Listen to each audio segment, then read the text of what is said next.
Welcome to the Betaverse, the Beta Universe, as you see on the screen. This is the topic for our update today, episode 62 of BetaCodex Live. I am Ryan Erickson, and down there is Niels Pflaeging. We will put ourselves here in the center, say hi, just to tease a bit of the universe. How are you doing this mid-afternoon for you? I'm fine, thank you. I just had a week of vacation. This is how I got a little bit of color. That was nice. And now back to business. Indeed. And I just had a brief conversation with a wonderful person from the United States. He actually lives in the city where you live, with whom we will talk in the next episode of BetaCodex Live. Maybe at the end of this session, we talk about this briefly and announce it. So a wonderful, an idol of mine, really, a hero. And you met him in person already. I met him today. We had a brief chat about the project. So we can announce this at the end of this session. But first, let's talk about the Beta Universe, right? Absolutely. By the way, how are you? Oh, I should ask you as well. I am well. In this living in that slightly declining country. the chaos and the fire and fury of your country. Place. I mean, my country is in a pickle right now as well, but for different reasons. Related, and again, this idea much of what we talk about here, I think, directly relates to what's happening here in the U.S. With the authoritarian efficiency focus and the mechanization and brutalism of what's happening in the federal government, and the ideological reasons behind that, and Whereas you and I, and what we talk about here is all about freedom, and it's about this true dialogue and honoring humanity, at least from my perspective, is the way I receive it and why I came into this place. And it is just so, I would say, angering, but I'm not an angry guy. It's disappointing and activating in a certain way that you need to know what you stand for, and that's important, and it is teaching me a little bit about what I might stand for. So that's my opening riff about what's happening in the chaotic clown world that we live here in the U.S. Yes, in Banana Republic, USA, as I would like to call it. Or Bananas Republic, because it is bananas. Yeah. So I just had a conversation with Silke the other day, and we said we were both so happy that we lived in we lived in the United States, in New York, in pre-Trumpian times, and those were amazing years. But back to business. Back to business. Back to the business at hand, which is the Beta Universe. As we are here, we have. I'm trying to say we have boarded onto the Rocinante here, as we are going to travel with the unfortunately named Epstein drive in our back pocket, to a topic that you brought up and have shared on, and I don't know how this came up. I found the document that we're talking about today. I'll put it up here on the screen about the Beta Universe. Well, and here's the slide, and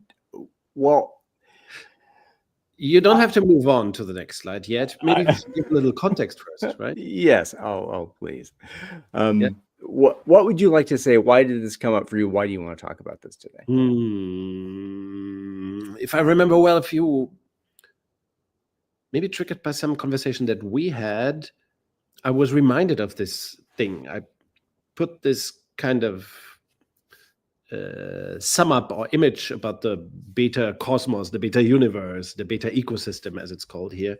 Yeah. I put something about that together in 2021, 2022.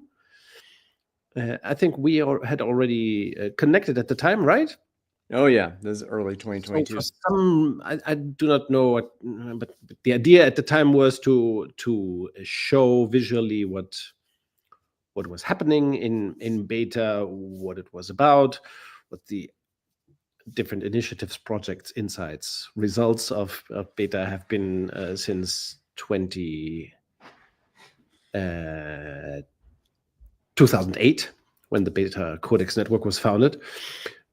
So at the time, I wanted to do this as a sum up, and then I noticed a couple of weeks ago, in February, I think that was, I noticed that I hadn't updated that. And I thought, okay, let's give it an update. Let's see what's new. Let's see what we have added to the story of the BetaCodex network. And then I published it on LinkedIn, shared it with you, and I think we quickly kind of had the idea that it deserved a conversation. We should do a conversation about, but what is behind this is also to, in a way, shed light on how beta is different than the feds, the tools, the fake communities that exist, even the other communities that are valid and wonderful and beautiful, but beta is different, and this is a way to grasp those differences. Yeah. Right. I'm not sure you remember about how we got here to this conversation. Yeah, and when I came across, I don't know if I was just doing some research on the website or whether I had found the PDF that we're looking at here, and I thought to myself, boy, there is a lot here. It can be and to me, even when I came into this, it was a bit overwhelming, and so to understand the principles, understand what's at the center of the universe, which we'll go to, and all of the pieces and parts and how they interconnect. And so that is not something that just happens in a moment where you can just look at this slide and you have this aha. There's a way of receiving and understanding it that I think it begs deeper investigation. So. Yes. By the way, that brings back a memory of yesterday. As some of our viewers, listeners might know, that we are both fusion music, jazz fusion buffs. And yesterday I went to a concert by Scott Kinsey. Do you know him? A keyboarder. He was with Tribal Tech. Was his yeah. I didn't know that. I knew the drummer as well, but and of course Scott and Gary, but Scott Kinsey. Okay. Yes, can you tell me? Keyboarder of Tribal Tech, a very accomplished guy, and the concert I visited yesterday here in Mainz, just on the other side of the Rhine. It was music, fundamentally music by Joe Zawinul, who created some kind of language. He created his own universe of melodies and language. Of course, some of his melodies are records with Weather Report became world famous, something like ultra classic, super hits of the jazz genre. And yeah, people like composers like Joe Zawinul, they created their own universe, which didn't come along with one album. Of course, it creates a lifetime or decades at least to create a universe like that. And I think that's what we are talking about here. This is not a marketing pitch, so to speak. This is a reflection on what this movement has accomplished, and of course, building upon the work of many others. We talked about many of these origins: Deming, Follett, Drucker. Yes, and so many others. Of course, this didn't fall from the sky. This didn't. We are standing on the shoulders of giants here, but still. You knew I was going to say that, probably, standing on the shoulders of giants. No, I didn't know. I don't know. We occasionally use similar metaphors. Yeah. Does it make sense? Yeah, totally. I think I wanted to say something about Zawinul, I think, because you reminded me of that. In jazz, we're talking about this idea of mastery, at least that when I talk about it. In Zawinul, when he chose folks to be in Weather Report, that it was very, very intentional about choosing the absolute best. Absolute best. Wayne Shorter, Jaco Pastorius, Peter Erskine, Alex Acuna, and then when he went into, when Weather Report kind of faded for him in what he was doing, and then into the Zawinul Syndicate, which was the band afterward. Yes, amazing band. I saw it live decades ago. Man, but that band, I think, is an example that we talk about the body of work, and I think this is what we're kind of getting into. What is the body of work in the BetaCodex world? And And the Zamanol Syndicate kind of even takes it to a next level, because if you listen to them, there's this intensity, and there's like you must pay attention and really be to a high standard, and each of the individuals holding each other to a high standard, because Zamanol, in that, he's right there, really being the spirit of that high standard. So, with that, and Scott Kinsey was a protege of his. I researched that on LinkedIn. Joe Zawinul produced Scott Kinsey's first album. Even I didn't know that. I only learned that today, but amazing musician. Yeah, worth listening to. And he did 2 Zawinul composition-based albums. Yeah, that was a great concert. Tonight I will see Bill Evans, the saxophone player, here as well. Jesus, another jazz legend. Yes, we are fortunate to have a few great concerts. And tomorrow, today Bill Evans, and tomorrow I will see John Cale. Man, this is a good week. And now we're having this conversation, so this is beautiful. Thank you. Even just the cherry on top of that. And speaking of the color of cherries being this bright, lovely, wonderful red, this kind of brings me to the document and the graphic of it. What we're about to discuss. Would you like to navigate through here? Yeah, what we're about to discuss is the elements and the context. That's not well framed. Let's put it like this. We will be talking about the composition of the beta universe. So what are the elements, the accomplishments, the elements of that beta universe, and how these pieces fit together, and hopefully create something inviting that makes sense to people. I should remark that I sometimes wonder why not more people get attracted to this beta universe, why they do not feel the gravitational pull of the whole thing. So this conversation is also about maybe clarifying to others who might already have an interest, what beta is about, and shed a different kind of light on it. Yeah, good. Yeah, well let's see if I can get our production here. So here's the scatter shot that we have. Yes, looks really a little bit like a collection of stars or planets, right? Yeah. And at the center is beta. We could write there that it consists of 12 principles or whatever, but doesn't really need to be here. What the different types of dots that you see here are different elements of the beta universe, and as you can see, we gave them names and titles like work the system, tell the world, learn the system, transform the world, to distinguish different clusters of planets or stars in this beta universe. Yeah. I think, and that was really the first time, when I looked at this document again, it's like you're theming them in a very inviting way. And to me, I think that's a nice bridge, because we have the principles at the center of everything we're talking about, and then how the principles are realized in the approaches. I wish I could kind of zoom in and stuff. Maybe I'll do that in the background.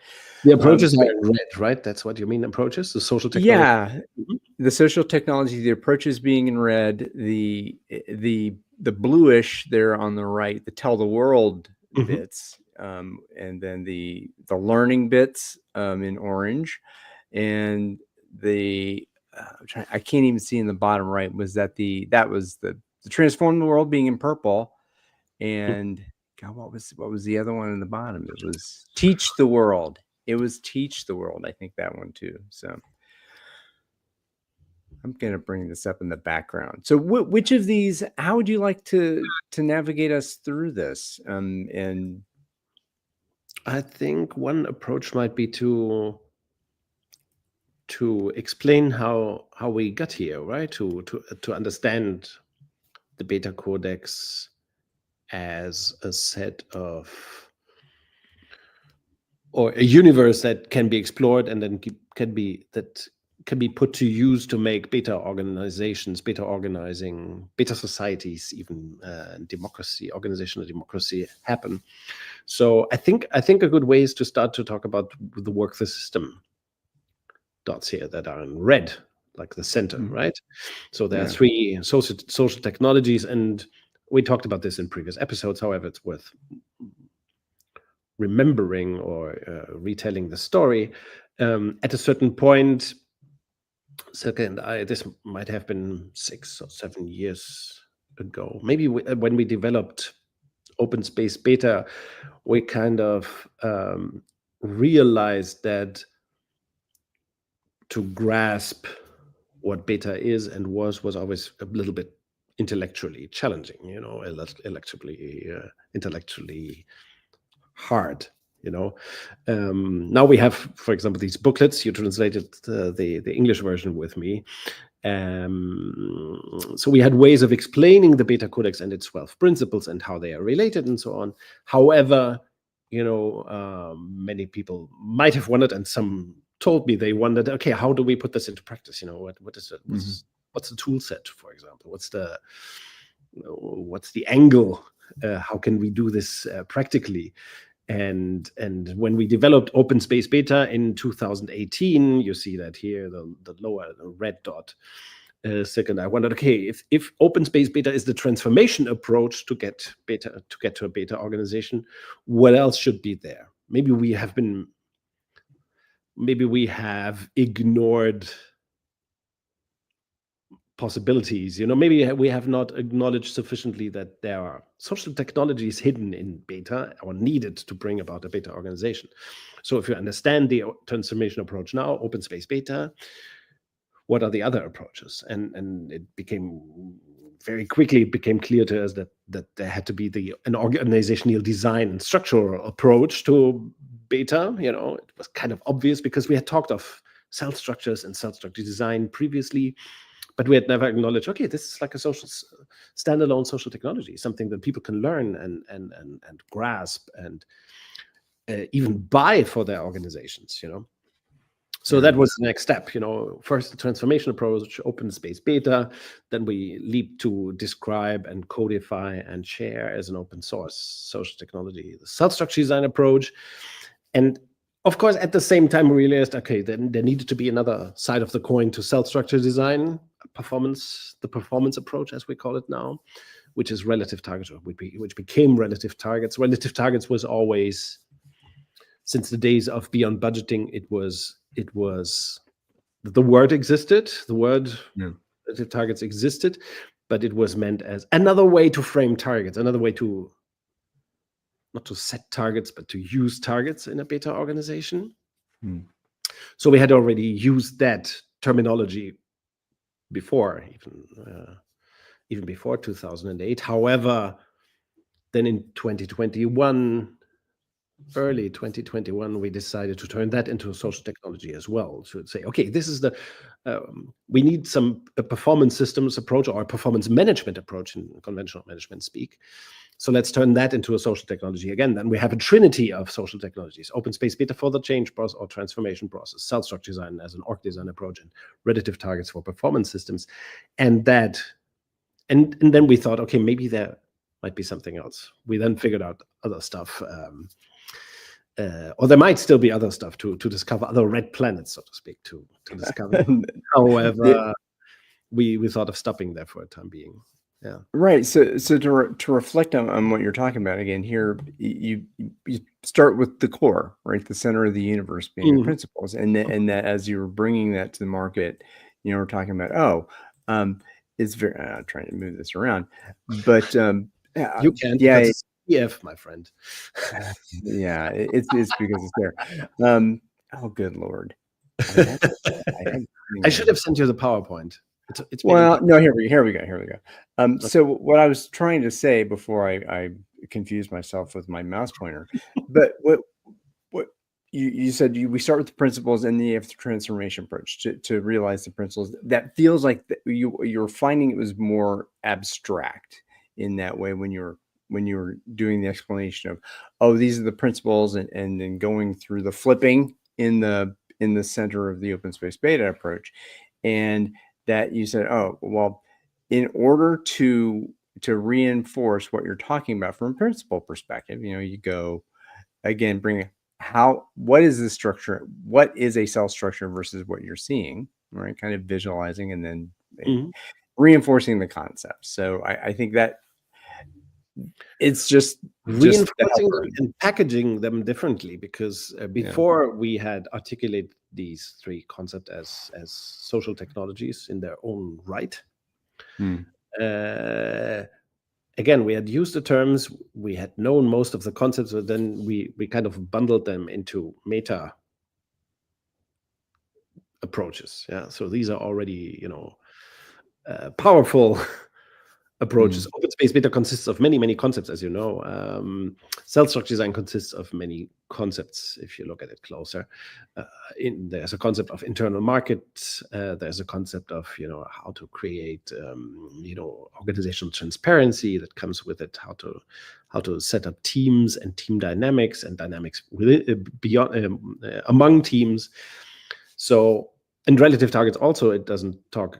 As a social technology, relative targets is not about targets. It's also about compensation and reporting and planning or not planning and how to do forecasting, how to evaluate. You got to have, I mean, folks like me who you're surprising kind of, oh my gosh, you have some buckets to put these things in to make sense. Exactly. We discovered that we acknowledged, second, I acknowledged that we had to put all these concepts into buckets. And of course, in a way, the 12 principles of the BetaCodex or laws of the BetaCodex are also buckets. But we thought that was a very abstract way of looking at beta, and it would be more accessible and interesting, and not diminishing the plausibility or the logic of it, to put them into buckets, to sort these concepts into buckets differently. One being relative targets and the other being cell structure design. In a way, we should have started with cell structure design and relative targets and then come to open space beta, but it wasn't like that. The idea of structuring it this way, to structuring this part of the beta universe this way, came through open space beta. But of course, let's move to the bright blue on the left, lower left. Other direction. In order to get to these concepts, yes, we needed to have certain conceptual insights. No, you went to another page as well. Yeah, I'm trying to get back. It's a tough. I definitely should have sent you this in a different. Nah, that's okay. That's okay. I just. And here are two key concepts that we that we had to unravel. Changes flipping in 2015 or 16, yes. And then time box change came together with open space beta. We needed those insights to arrive at cell structure at open space beta, and there below there is another one about org physics. We needed to understand org physics to get to a better understanding of cell structure design. So all these theorize the system elements of the beta universe helped us to then conceive the social technology. So of course these things are interdependent, right? They do not exist just by themselves. Right. The theoretical backstreet to what you're doing here on the exactly system approaches. And this, I think, it's worth highlighting. The beta universe, or the work we've done since 2008. It has been around conceptualizing beta, understanding it better, and then understanding the way organizations can be transformed better, to understand cases better. That's the one button at the left. Yes, to understand cases better, and we discussed before, cases are not necessarily helpful for organizations who aspire to becoming beta, to decentralizing and so on, but still they need to be understood. Cases, to theorize about the system, we need to understand cases. We need to transform the organizations to do research as well. So yeah, all of this. I mean, I think what you're saying again about cases, this is again, it's one thing to say, oh, cases are horrible, you shouldn't use cases, and like, well, you beta folks don't know what you're talking about. We need cases. And yes. I think what I've come to learn by talking with you enough and going through this stuff is that it's not so much that cases are useless, that what they are useful for is understanding, and understanding, as opposed to taking the DM-Zorg-Remark approach and just applying it as a template to say, oh, this is their thing, and we're going to do it exactly that way because our world is exactly like theirs, which is complete, bollocks. But to learn as embodiment of the principles, I think to me, that's what I gained from the idea of, well, when you talk about cases, how are you using those cases? Yes. Cases will not convince anybody. That's very important to remember. Cases are terrible at convincing others. It's like personal example, for example. You may have heard about Mother Teresa and Mahatma Gandhi, but that will not convince you to follow in their footsteps. Assuming that that's an option and attractive, so if cases worked, we wouldn't need anything else. If cases worked, then everything would be very easy, or parents could be excellent exemplars for their children and so on. But it just doesn't work this way. You can, but in organization, we're talking about organizational development here. So cases can inform you about how beta principles can be expressed, how the stuff can work out and so on. But they teach us wonderful things about vocabulary. I've learned tons of things from the Toyota case, from the Handelsbanken case and so on. However, they can never convince you that beta is right or necessary or the only way. That requires thinking and theory, which is why we think theorizing the system is incredibly important. By the way, what's not appearing here in this beta universe overview is heroes or inspirational literature. That doesn't belong here. That's another thing. Yeah. Reifies the personification of authority in that way. Yeah, what I included here in this image is accomplishments that we got to, conceptually, let's say the bright blue topics like org physics, changes flipping, time box change, and there are others actually that I was too humble to list here. Well, there's not enough space on the page. Yes, it would be self-serving, to include more. I just thought it was important here to visualize that the beta universe is also about getting research done on that front and to theorize, and that theory is valuable, because obviously most of the answers, a surprising and astonishing amount of answers can be found in the work of W. Edward Deming or Peter Block, or even Peter Drucker or Marvin Weisbord or many others, or even Mary Parker Follett, of course. However, we had to figure out a few concepts for ourselves, not for ourselves. I think we had to upgrade synthesize differently a few things, or translate them differently, and in order to produce. Well, I think you're talking about the translation. I think this kind of brings us into the orange. Is that so? Yes. You've articulated the theory we have, and we're kind of working from the center to the right, and then okay, so we have the theories. Well, how is the theory dissemination? But what does it take to learn the system, to learn the theory, so that you can apply the system? And this is where the orange comes in. Would you say a little bit about what, again, starting with publishing, of course, in 2014, and then through the additional work that you've got? Yes. I mean, one of the mechanisms of self-defense that we created was to create BetaCodex. At the beginning, it was called differently, but when I always wondered why American or British publishers weren't approaching me to publish my books in English. And at a certain point, I noticed that they just couldn't, they didn't, publishers... for legal reasons or for political, I mean, like organizational politics? I mean, what were you finding that was just more efficient? I mean, you live in the United States. I do not want to insult you, but America, for example, usually thinks that you do not need anybody else. Well, Canada, nah. Mexico, nah. So, and of course, German authors telling us about management or business or organization, nah. German philosophy, hardly. So in a way that my side of the perception was always, okay, if the American publishers are not interested and if the business works that way, then we have to figure out our own way of publishing books in English. And we started that in 2014 with the Organize for Complexity book, and it worked beautifully. So we have continued that, and we will continue that. And the idea of BetaCodex Press is to publish, which is why it appears here, is, again, this is not a self-serving.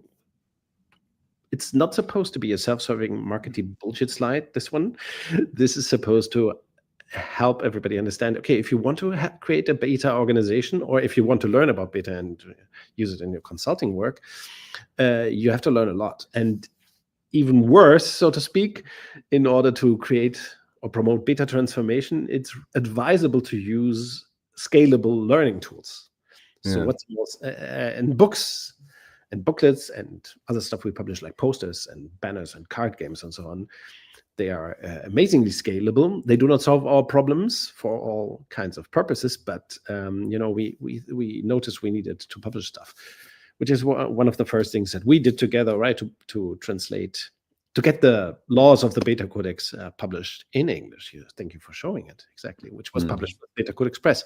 Because with that in your hands, for example, you can, if you have an organization with 1,000 or 10,000 people and you want everybody to learn beta, maybe put the booklet in their hands, so that they can learn it for themselves, and then you could create, interventions around discussing those principles and so on. So, and that kind of goes to the green boxes too, right? And embodying the principles, making them tactile with the learning bundles, the cards. I think the learning boxes, that was when people were only maybe in person together as opposed to being as you and I are here. The having the multimodal distribution, maybe that's what we're and the idea is to package the knowledge into different products, to make it available through different products. A great example is, which is something that I put here just a couple of weeks ago, is the second green dot, the Flippo learning game. So our friend Ernesto from Argentina, he created his own beta learning card game, which is called Flippo. And he uses it with corporate clients, with larger groups. So very interesting way of developing tools and approaches and products. Really, the green is products, so to speak, right? Yeah. Okay. Posters, banners, card games. I didn't put a name there, but the idea is tools and products. Touch the world. How about that? Touch the world. Nice one. I would add that. Yes, touch the world. That's beautiful. Yeah.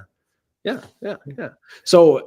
And this is, there is this button that says, what's next? Of course, we are only beginning to, produce products and tools for learning. Much more can be done. We have the publisher, BetaCodex Press. We have lots of products. And as for learning bundles, I've sent the boxes around open space beta. I think I sent them to all continents already, so there's international demand, and of these kind of products, they can be used internationally too. So and today we have courses in several languages and so on, which is all helpful to promote the learning and to get beta transformation enabled. Yeah, and then we've over here what we're doing right now, telling the world here in the sure, yeah, we are. Where are we now? Sounds like we're over BetaCodex Live podcast on the top. Yes. Well, what the hell is that? Oh, that's this. What we're doing right now. That's this. Tell her about it, as Billy Joel would say. I don't know the rest of the lyrics, but tell her about it. Give her everything. All the crazy creams. Yeah. Okay. Yeah. So part of widening the beta universe, of expanding the beta universe, is tell the world about beta and make it understandable in other formats than books and products. Yeah. So we have 3 podcasts here already. Portuguese started last year, and Spanish as well. Yeah. Yeah. And so more, hey, now there was a German kind of effort as well at some point, Yes. because where you are, and we sort of want to revive that possibly. I think, and this is interesting. When I updated this, I took out the meetups, because we had very active meetups during the COVID crisis, and some English speaking meetups, I think, but mostly in German. So there was a dot here for meetups, and I thought to just take it out for the time being. We can add new forms of telling the world at any time. We can do conferences, workshops, seminars, whatever is needed. But I thought that there should only be active stuff here. Yeah, right. So again, that brings us into the what's next circle, right? So I think first to conclude, I mean, there are many 50 shades of telling the world. Some is podcasting, some is social media, research papers, the network's website, of course. Of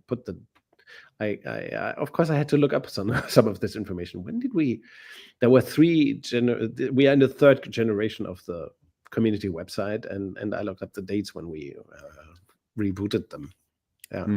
So yes, all these things are necessary to tell the world, and necessary but not sufficient. There's also, interestingly, at the top right, there is this physical BetaHof locations. That two of those beta farms, so to speak, exist. Two sites, one in the south and one in the north.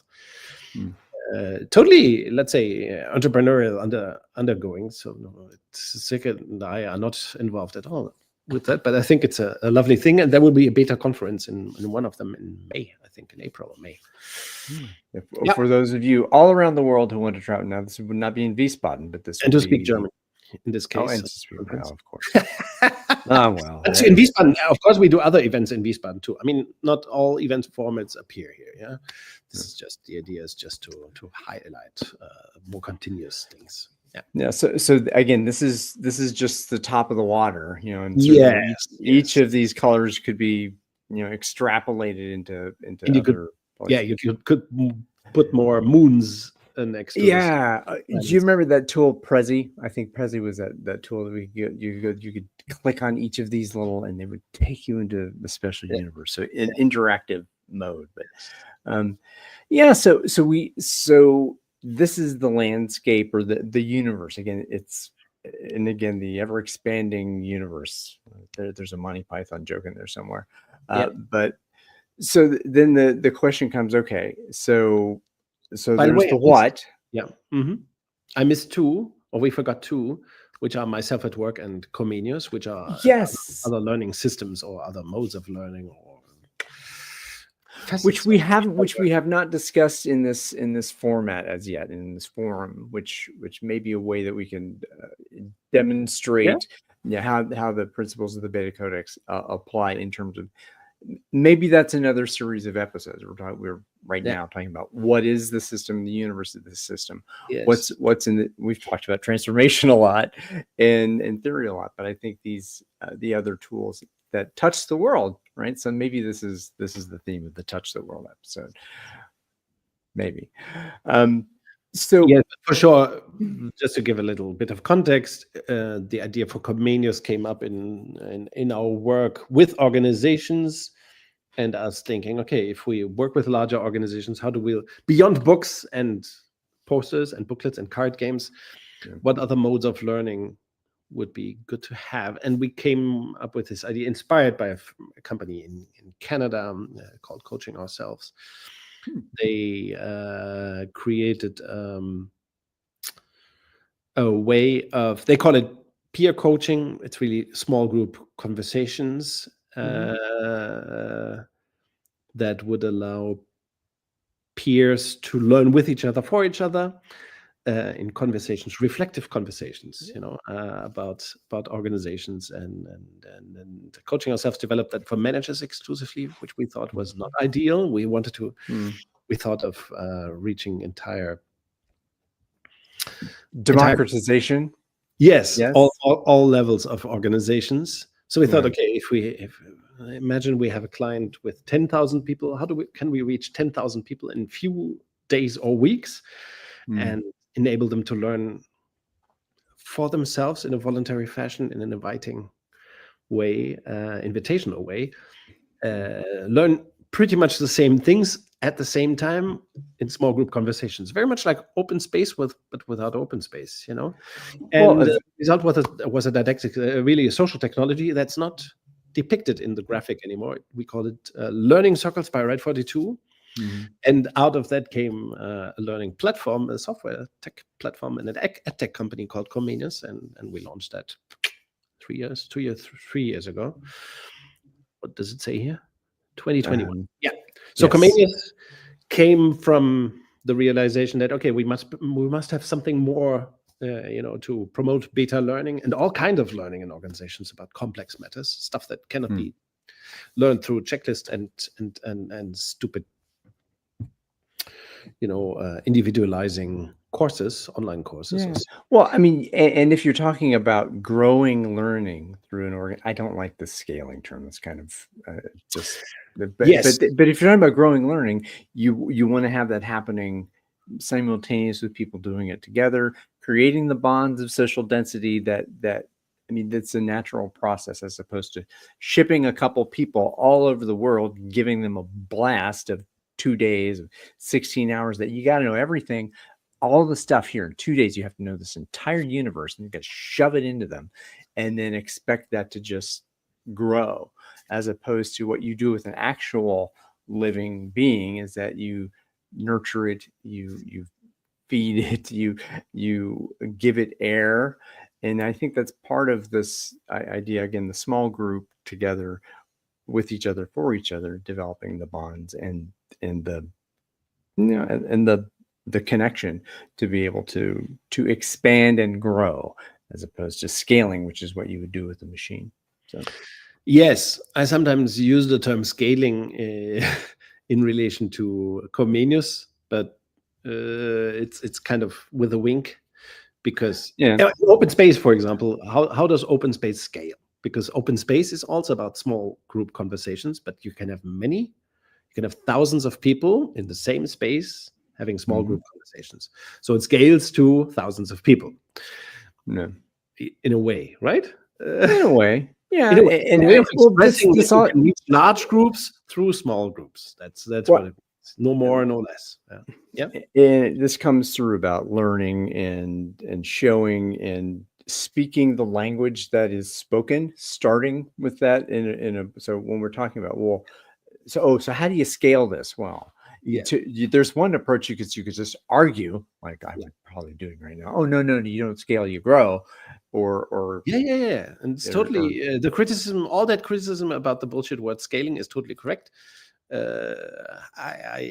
In this specific context, I sometimes use the word to signal to people that you can produce learning in large groups in very little time, in a consistent way, without forcing or bribing or having them cramming stuff with this kind of approach. But you're totally right. Of course, learning doesn't scale, and scaling in complexity doesn't. The word doesn't make any sense. However, this is about unleashing learning in large groups through the power of small groups. That's what it means. Yeah. So this is one thing that we developed. This is a company also. Comenius is a company that's run by Silke and myself at work. Then the latest baby in this. Yes. Yeah. So how does myself at work relate to Comenius? Is again, it's about learning with each other, for each other, and about the dissemination of knowledge. So we have this information, knowledge, wisdom, mastery, all that kind of stuff. Insight. But myself at work it's a different kind of education that happens. How do you make that distinctions, right? How do you make that distinction? Yes, the company behind myself at work is called Distinctions. I can say from my personal experience of my personal history, I think it was about 20 years ago that I started using personality diagnostics for the first time, in Brazil with a client. Not my first consulting client, but one of my first consulting clients in Brazil. The company. Which one did they use? Yes, the company was the company where the then BetaCodex co-founder Valeria worked at, and the diagnostic we used at the time was the Myers-Briggs type indicator. Because a consultant I worked with, or we worked with, he was certified. He used the Myers-Briggs type indicator, and of course that was okay, but not more than that. Yeah. Was this around the 2008 timeframe? Or was this even before that? Yes. 2007, 2008, something around that. Yes. It must have been 2007, 2006, 2007, before the BetaCodex network was founded. Yeah. So we used the Myers-Briggs type indicator, and that was okay, but it wasn't great. Yeah. But I understood that we needed something, to do to make beta transformation happen. We needed also an access to psychology, to social psychology on one side, and individual psychology and group dynamics on the other side. Yeah. And so the Myers-Briggs type indicator for me was interesting to understand more how that could be used. But then second, I used another diagnostic later that she worked with, and that was based on Jungian psychology as well, but another tool. And this is the big five. And now myself at work is big five based. The ones we used at the time, Myers-Briggs type indicator, is Jungian psychology based. Yeah, it's not complete nonsense. In the United States, it's completely abused and used for nonsensical purposes. That is to be harshly criticized. Not all of Jungian psychology is bad. However, the current gold standard of psychological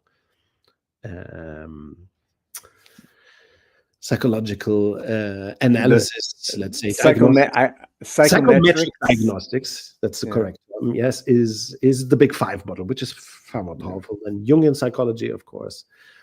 And it was established, I think, in the 1970s or 80s, but it has only become usable in diagnostics over the last couple of years, I would say. And myself at work, I dare to say, is the best, by far the best. Why? Because it was developed as a well, I think what again, the distinction for me is that Myers-Briggs, what my favorite had been, and I kind of still drift to, would be the Clifton Strengths Finder. I like that. I like the language of it and like how that works. But there's and DISC, all those things, they're snapshots. Right, they're not. To me, what is implied from myself at work is that there's more of a togethering, of learning together, and kind of how might I understand you, and how do I understand myself, and how do we play together? Yes. What the other diagnostic tools that you just mentioned have in common is that they are not totally on the beta side of things. They are strong of referencing bosses or leaders and leadership. Leadership essential. Yeah. If you look at all those tools, they use the language of command and control. They use one of the Clifton strengths is actually called command. So and then I will not talk about names, but most of these diagnostics are strong in judging people. I would say the overwhelming share of personality diagnostics is high on judging people. Myers-Briggs type indicator, for example, methodology fundamentally is not about judging people, but is hugely used by those who use it to judge and classify and promote or disqualify. So most, if not all, the other instruments, I think, are biased on the alpha side, and they are biased towards judging people, which in our mind is obnoxious and evil, authoritarian, power over kind of stuff. Terrible. Yes. Yeah. So the question was, how could the current gold standard in methodology in psychological research, the Big Five method or approach, or the ocean approach as it's called, how can that be used in a beta way? And the outcome is myself at work. So it's the first diagnostic ever that was based in development, was already based on BetaCodex. principles, which is why in my self-at-work, words like leader or leading or leadership do not even appear. Born in beta.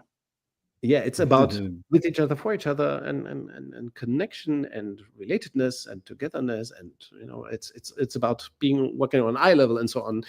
So there's no mention anywhere in that diagnostic and there's no judging of people, of course, but there's also no mention of leaderships, bosses, and how bosses should be laid to that, which is a classic theme in most, if not all, other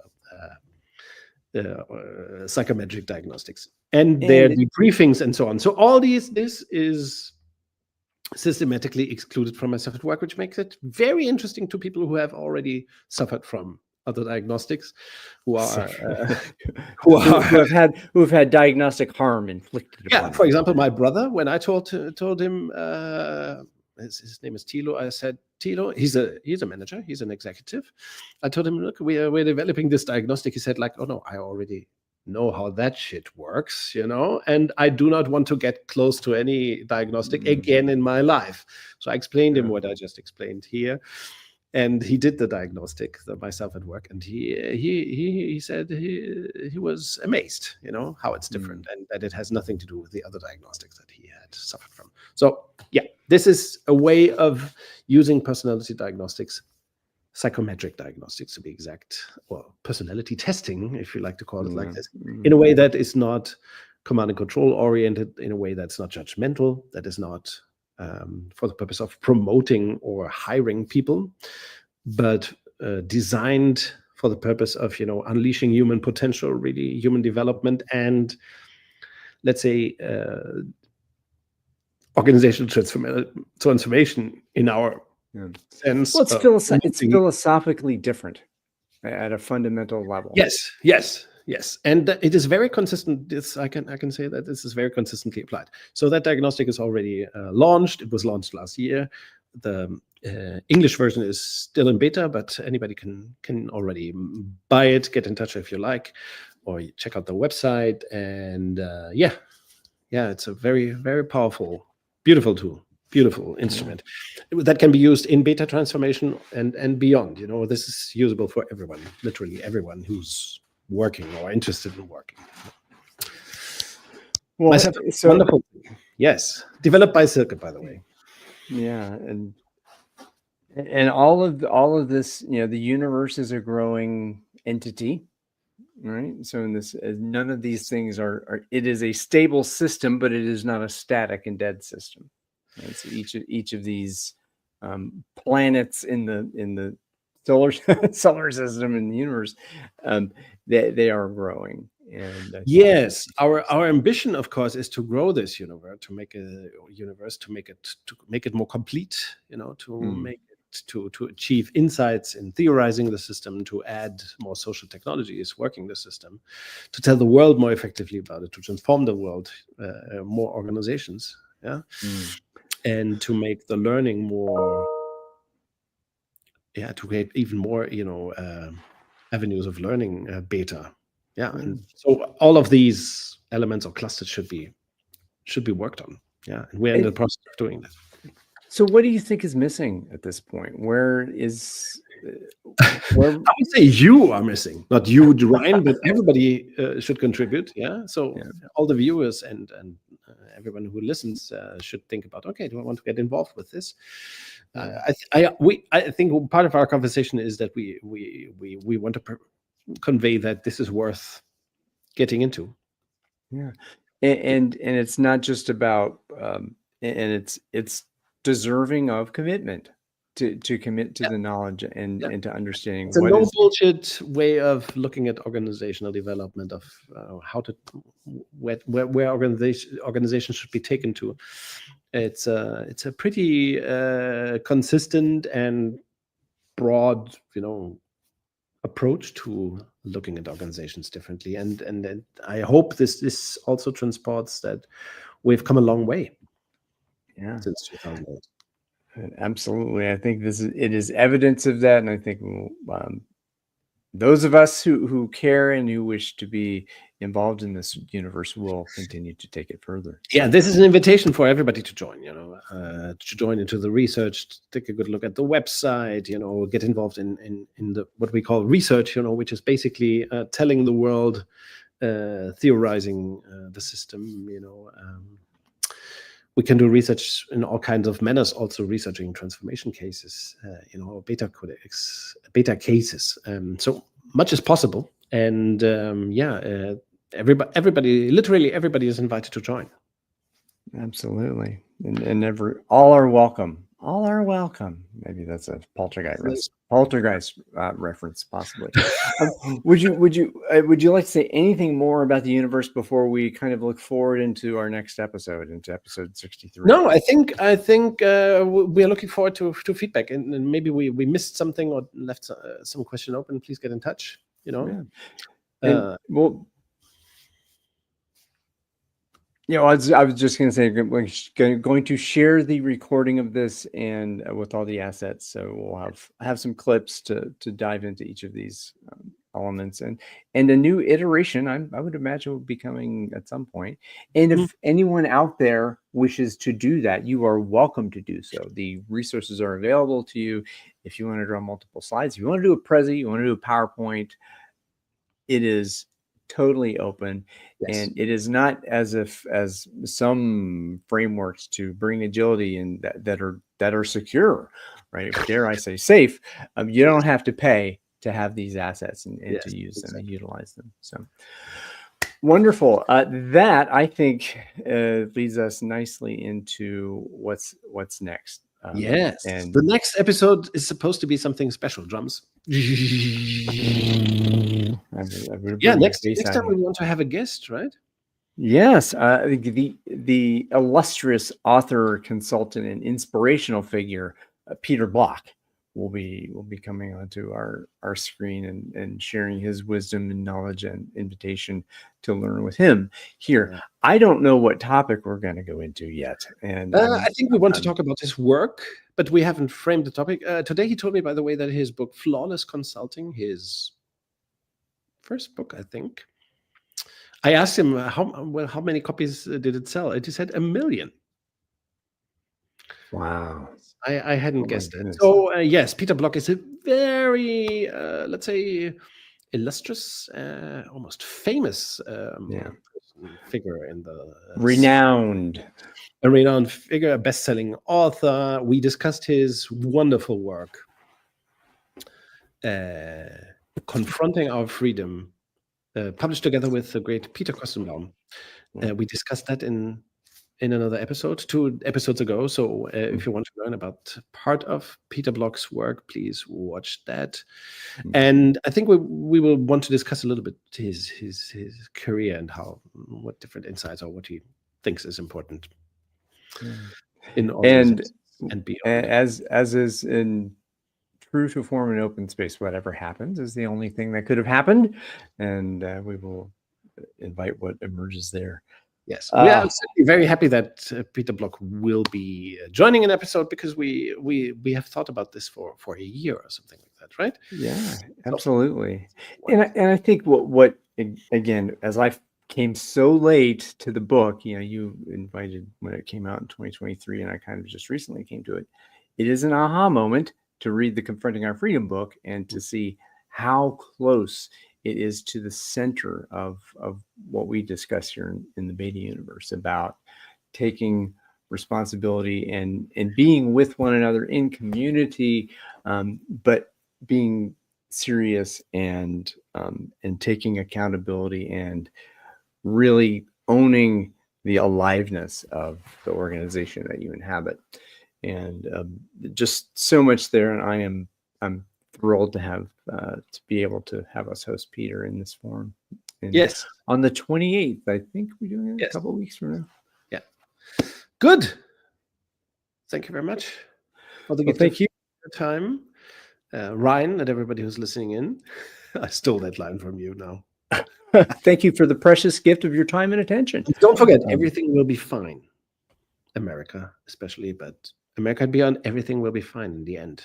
Eventually it will be. I think there's Ilya Prigogine, and I think was that the whole the self-organizing system. It will collapse and then re-emerge into a form of more progress is not complexity. linear. So now there's a little bit of a wobble. Maybe it might take a few years, but yeah. In the end, everything will turn out fine. For most people, for some people at least. We will see. We will see. I'm sure there's a song we could sing about that. We'll see. And we shouldn't make fun of all the suffering that's happening, by the way. This is not about it. This is about us overcoming the sense of despair. Current situations in politics and I think this also comes down to when the rubber meets the road or whatever. It is about you and me doing the work together that we endeavor to do. And that the world is going to happen around us, and there will be things that are outside of our control. But ultimately, each of us we have our own free will, regardless of what you think about this whole thing being a simulation.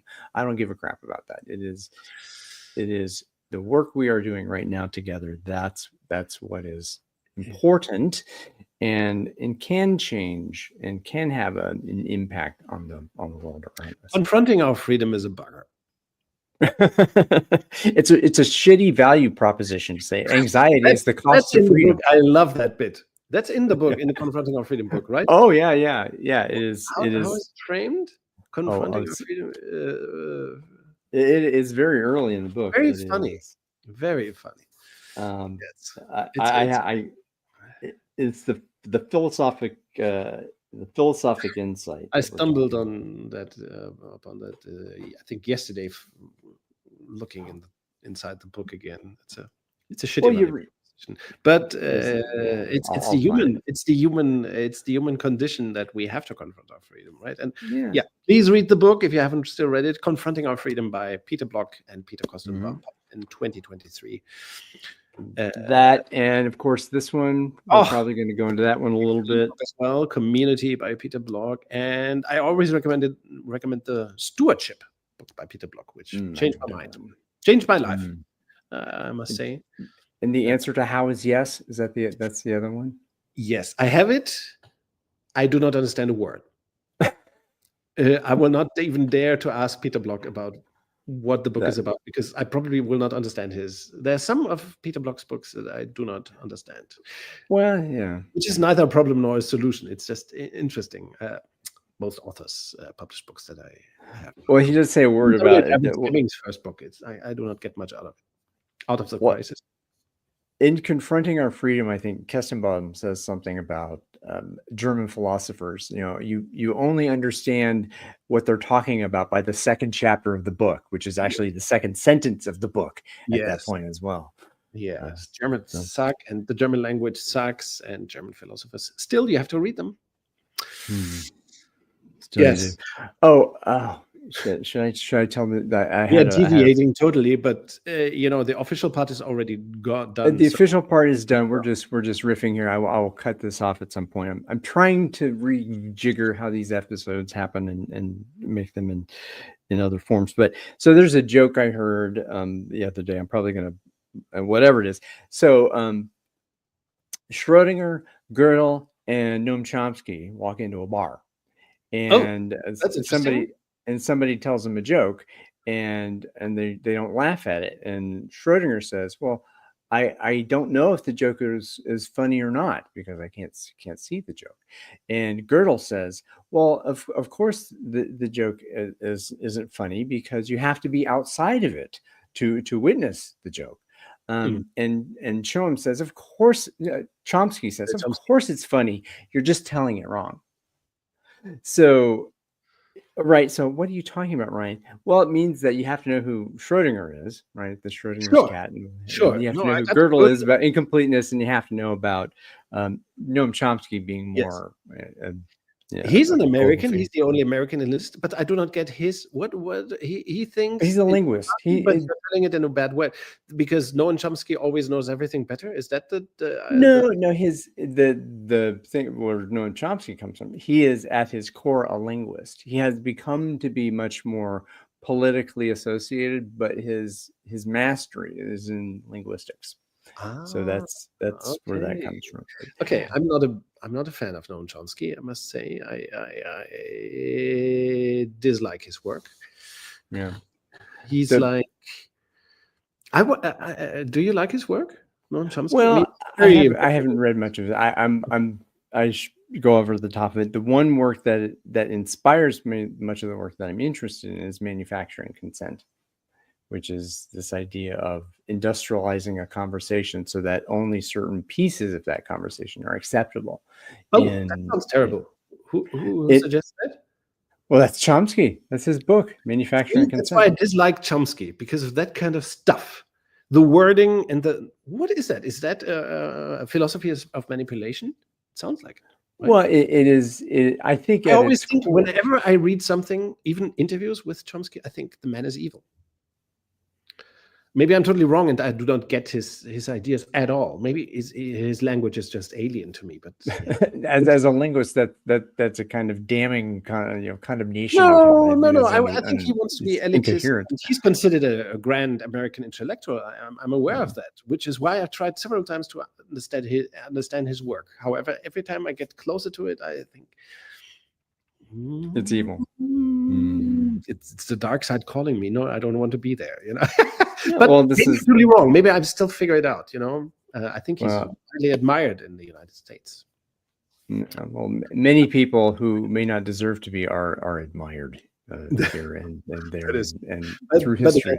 Maybe I just don't. So, any of you who watch this and who are diehard Chomskyites and want to blast the opinion here, please do enlighten us. We invite disagreement, and as one of the 6 conversations I think the joke was good. It just was told in a lousy way. Well, you're right, because the setup for the joke. Well, no, seriously, I was gonna psychologize myself here and say something about this. Well, the joke. I learned the joke from my favorite book. That's inside there. Yeah, it is. He tells a joke in the Icarus Deception. I do not get your favorite author either. Most of his books. Well, he again, as many of the authors out there, they come in with an ideological, philosophical perspective, and they do kind of say the same thing many times over in different ways. Harrison Owen is the same way. Yes. As much as I love Harrison, you get it when you read his work. But it's wonderful, it's beautiful. I love it. Seth is the same way. It's like mantra. It's like a mantra. Yeah. No, and Seth Godin is a witty writer, not to be underestimated, of course. But I do not have that book. Show it again. The Icarus Deception. The Icarus Deception. The idea here is, now this is a story I can kind of tell very short. That the myth that folks are told about Icarus is that it's this young guy. He gets wings of wax made by his father, and he flies off and goes, because he's just an idiot, has all this hubris. He flies too close to the sun. Yes, and he falls to his death. But actually, in the real story of Icarus, Daedalus, Icarus's father, did not only warn him not to go too high. Icarus's father, Daedalus, said, "Do not go too low, because you will be drawn into the sea and also die if you fly too low." So the point of the deception is that fly higher, because the world is not devoid of people who don't fly high enough. The world is far too filled with people who don't expect more of themselves and fall into the sea because they don't fly high enough. So that's the thesis of the book, and it is inspirational to me. Thesis of this beautiful Seth Godin book. It's the core of it. It's the core of it. So it brings the name of it back. So I enjoy it. Dude. Fly higher, dude. Well, okay. Interesting. I wasn't aware of that. Thank you for folks. If you were going to be a part of the after show here with Niels, he's going to rip me a new one about that book. No, I would never do that. I would probably do that. You will probably do that, and so we'll defend. No, Thank no, you, I had no everybody. idea about that story. Thank you for telling it. I was You're also a quite. victim of the Icarus deception. Apparently, good. Naughty Right, well, Daedalus. Oh no, Daedalus is underestimated. Daedalus is underestimated. Daedalus is he's giving good advice. It was not only the one piece of advice. It was a balanced piece of advice. Yes. To be It aware. was an in-between thing, and it's hard to fly high enough, but not too high, right? Exactly. Just right. The Goldilocks zone. It's like the Goldilocks planets in the universe that we talk about. True. You've heard about that. Oh, the other thing I was going to say as we just kind of go off into the ether here. So I mentioned the Rocinante. I was going to say, there are many spaceships which you can fly into the universe that have different. You can fly in the Millennium Falcon. You can fly in an X-wing. You can fly in the Starship Enterprise. You could fly on the Galactica, and each of those has a story to it, right? So you have the I would say immature, the kind of the very simple space opera of Star Wars. Mm-hmm. You have the deep intellectual and ideological, bit of Star Trek, which is there, and then you have the gritty realism of the reinvention of Battlestar Galactica, and then the literary realness and richness of The Expanse, which is, again, of those, my favorite, and I think you enjoy that too. So yes, I thought. Expanse fan, a Babylon 5 fan, but also I need to watch Babylon 5. It's the most philosophical of all space operas. Beautiful. Yeah, well, wherever that is. It makes you cry. Towards season 3, 4. If you do not cry, you're not a human being. It's impossible. How many seasons were there in Babylon 5? 5, I think. Right. So that's a manageable number. Totally. And I can tell you, every episode is worthwhile. It's a very strange thing. Of course, this was filmed at the same time when Deep Space Nine was filmed. I think that was very good. Maybe the best the best Star Trek series of all. So it was odd, right? There were 2 space stations series at the time, Deep Space Nine and Babylon 5. And both are very good, but Babylon 5 is otherworldly, really superior. So yeah. Also, maybe no. Let's get on. We're open here, so if anyone wants to come in and say something. No, just one thing that I have to mention. I only learned about this. There's a new sci-fi movie that I haven't watched yet, but I have to. Maybe everybody already knows it. It's called Mickey 17. Have you heard about it? I've heard about that. That looks really interesting. The one with Robert Pattinson. It's Robert Pattinson, yes. And even more interestingly, the director is, of course, the brilliant. Let's not misspell his name, right? Mickey 17. The movie is directed, of course, by great Korean director. Is he the one who did Parasite? Who directed Parasite as well. Yes, and he did the fantastic scaring movie Snowpiercer. Ooh, among other things. That was a good one. Oh, this reminds me of we're going way off here. So Snowpiercer reminds me of Snow Crash, which reminds me of Neil Stephenson. Have you read much Neil Stephenson? No, I'm not even really aware of his work.